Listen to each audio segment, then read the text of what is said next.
Oh, hey, I didn't see you there.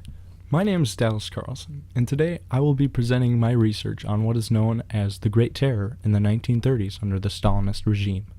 Now, I know this subject is a bit of a downer, so instead of portraying the actual scenes, I will be using the stackimals I found at Walmart.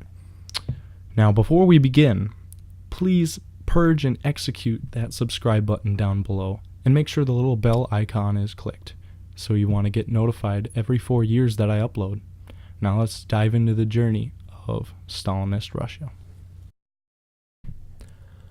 Between the years of 1936 and 1938, a series of purges and widespread executions, referred to as the Great Purge or the Great Terror, occurred under the Stalinist regime in the Soviet Union, resulting in millions of deaths of people.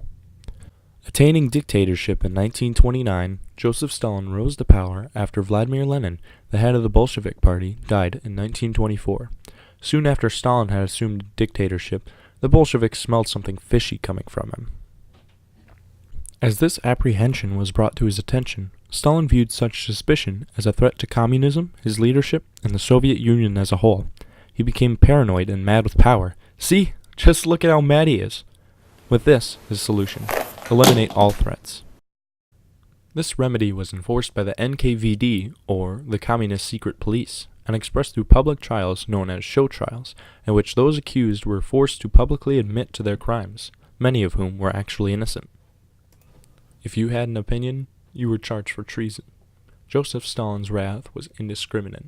Status did not matter. Wealth did not matter. In 1937, 7 generals and the Red Army's commander-in-chief were shot. Thousands of religious leaders were imprisoned. No one was truly safe under the power of Joseph Stalin. Executions and imprisonment in labor camps resulted in an estimated 13 million deaths directly by Stalin. Gulag camps, like the ones shown here, were a part of Stalin's Great Purges between the years of 1936 and 1938. An indeterminable amount of people would vanish from society and were sent to these camps, which were home to some of the most appalling conditions.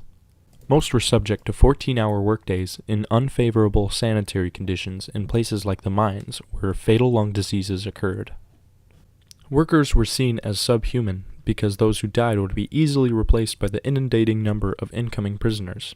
Hypothermia and malnourishment were among the most common difficulties faced.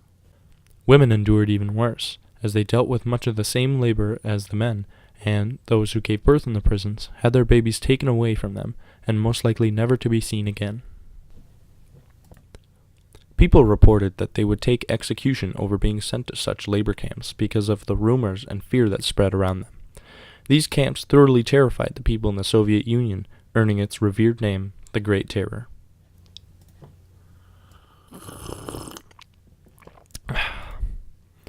This model of absolute power shown by Joseph Stalin further increased the fear of communism and its ineffectiveness others viewed it with. These events also played a sizable role in the downfall of the Soviet Union itself in 1991.